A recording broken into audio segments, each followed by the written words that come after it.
নমস্কার, আপনাদের সকলকে স্বাগত। আজকে আমি আপনাদেরকে এই গরমে এমন একটা শরবত করে দেখাবো যা আমরা ঘরে ঘরে খেয়ে থাকি।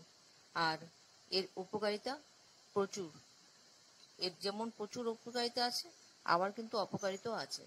কাদের জন্য অপকারিতা সেটাও আমি বলে দিচ্ছি আপনাদেরকে। আর যাদের জন্য উপকারিতা তারা তো অবশ্যই এটা খাবেন। আমরা দৈনন্দিন জীবনে, ব্যস্ততার জীবনে আমরা এই শরবতটাকে অবলম্বন করেই নিই।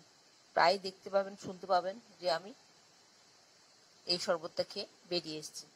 আজকে আমি আপনাদেরকে যেই শরবতের কথা বলছি সেটা আর কিছু নয়, ছাতুর শরবত। এই ছাতুর শরবত শরীরের জন্য ভীষণ উপকার। এর মধ্যে প্রচুর প্রোটিন আছে, আয়রন আছে। এর খেলে আমাদের পেট তো পরিষ্কার হয়, আর তাছাড়া শরীরে প্রচুর এনার্জিও পাওয়া যায়। আর পেটটা ভরাও থাকে অনেকক্ষণ, আর শরীরের জন্য খুব উপকার। তাহলে আমরা এই শরবতটা না খাবো না কেন বলুন? আর এই শরবতটাকে সুন্দর করে খেতে হলে কিভাবে খাবো সেটাই আমি আজকে আপনাদেরকে দেখাচ্ছি। আসুন তাহলে দেখিনি। আর এই শরবতটা কারা খাবে না সেটাও আমি বলে দেব। ভিডিওটা দেখুন, আমি বলে দিচ্ছি। এবার তাহলে চলি শরবতটা বানাতে। এখানে আমি একটা মিক্সিং জার নিয়ে নিয়েছি। এই মিক্সিং জারটার মধ্যে আমি আজকে ড্রিঙ্কসটা তৈরি করব। আর এখানে দেখুন ছাতু আছে। এই ছাতু দিয়ে আমি আজকে রেসিপিটা করছি। এখানে আমি 2 টেবিল স্পুন ছাতু নিয়ে নেব। এটা খুব ভালো ছাতু, তাই এই ছাতুটা দিয়ে করছি।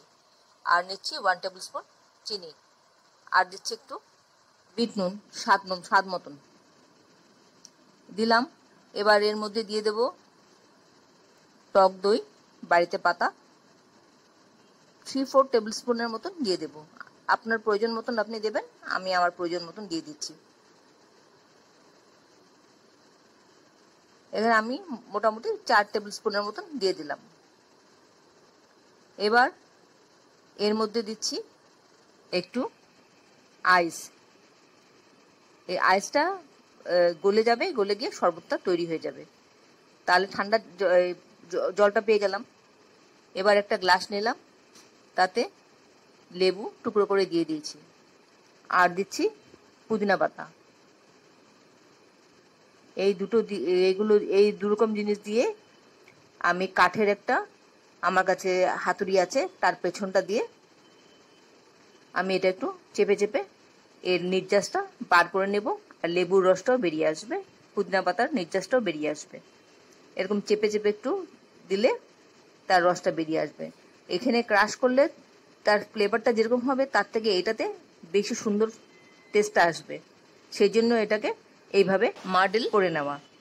আপনারাও এইভাবে করবেন। কাঠের যদি হাতুড়ি না থাকে বা কোনো কিছু না থাকে, অন্তত বেলেনটা তো থাকে, বেলেন চাকির বেলেনটা দিয়ে আপনি করে নেবেন। এইভাবে করে নেওয়ার পর আমি এর মধ্যে যে মিক্সিং জারটার মধ্যে যে করলাম শরবতটা, সেটা ছাতু দিয়ে সেটা ঢেলে দিচ্ছি। আমি পর্যাপ্ত পরিমাণে ঢেলে দিচ্ছি, যেটুকু দরকার সেটুকু আমি দিয়ে দিচ্ছি। আপনারা দেখতে থাকুন। এই মুহূর্তে আপনারা কে কোথা থেকে, কোন শহর থেকে, কোন দেশ থেকে আমার এই রেসিপিটা দেখছেন, প্লিজ একটু কমেন্ট বক্সে কমেন্ট করবেন। আমার তাহলে খুব ভালো লাগবে। আর নতুন কোনো বন্ধু প্রথমবার আমার চ্যানেলটাকে দেখে থাকলে আপনাকে একটা বিগ হাগ জানাচ্ছি। চ্যানেলটাকে সাবস্ক্রাইব করে নেওয়ার জন্য অনুরোধ রইল। পাশে বেল আইকনটা অ্যাক্টিভেট করে নেবেন, যাতে পরবর্তী আমার সমস্ত রেসিপি নোটিফিকেশন সবার আগে আপনার কাছে এসে পৌঁছয়। আর আপনি যদি ফেসবুক থেকে দেখে থাকেন তাহলে ফলো অপশনটা ক্লিক করবেন আর একটা লাইক দেবেন। তাহলে আপনি আমার সাথে জুড়ে যাবেন। আপনি আমার সাথে জুড়ে গেলে আমার সমস্ত রেসিপির নোটিফিকেশন সবার আগে আপনার কাছে এসে পৌঁছবে। আর আপনারা যারা এখনো পর্যন্ত আমার চ্যানেলটাকে সাবস্ক্রাইব করেননি, ঝটপট সাবস্ক্রাইব করে নিন। আপনাদেরকে আমাদের মাঝে পেলে আমাদের খুব ভালো লাগবে। আর এইভাবে আমি শরবতটা একটা পুদিনা পাতা দিয়ে আর লেবু কেটে দিয়ে গার্নিশ করে নিলাম। দেখতে সুন্দর লাগে যেন, আর খেতেও বেশ ভালো লাগবে এটা। আর এই শরবতটা শরীরের জন্য এতটা উপকার যে কি বলবো। এটা শরীরকে তো ঠান্ডা করে, পেট পরিষ্কার করে, প্রোটিন প্রচুর পাওয়া যায়। আয়রন আছে, এছাড়া নানানটা অনেক অনেক অনেক কিছু গুণ আছে এর। চট করে খিদে পাবে না, আপনার পেট ভর্তি থাকবে এরকম। কিন্তু কিন্তু একটা কথা, যাদের এগুলি আছে তারা কিন্তু খাবেন না। যাদের গ্যাস্ট্রিকের প্রবলেম আছে তারা কিন্তু এই ছাতুর শরবত বা ছাতু খাবেন না, আপনাদের জন্য এটা ঠিক উপযুক্ত নয়। আর আর যাদের গলব্লাডার স্টোন আছে তারা তো অবশ্যই ছোবেন না এটা, তারা একদমই খাবেন না। এটা মানে সতর্ক বার্তা। এতক্ষণ ধৈর্য ধরে আমার এই রেসিপিটা দেখার জন্য আপনাদেরকে অসংখ্য অসংখ্য ধন্যবাদ। আপনারা সকলে ভালো থাকবেন, সুস্থ থাকবেন, ঈশ্বরের কাছে এই কামনা করি। আর এই ধরনের নতুন নতুন রেসিপি দেখতে আমার চ্যানেলটাকে সাবস্ক্রাইব করে নেবেন, পাশে বেল আইকনটা অ্যাক্টিভেট করে নেবেন, যাতে পরবর্তী আমার সমস্ত রেসিপির নোটিফিকেশন সবার আগে আপনার কাছে এসে পৌঁছয়। তাহলে আসি বন্ধু, আবার দেখা হবে পরবর্তী রেসিপিতে। ভালো থাকবেন, নমস্কার।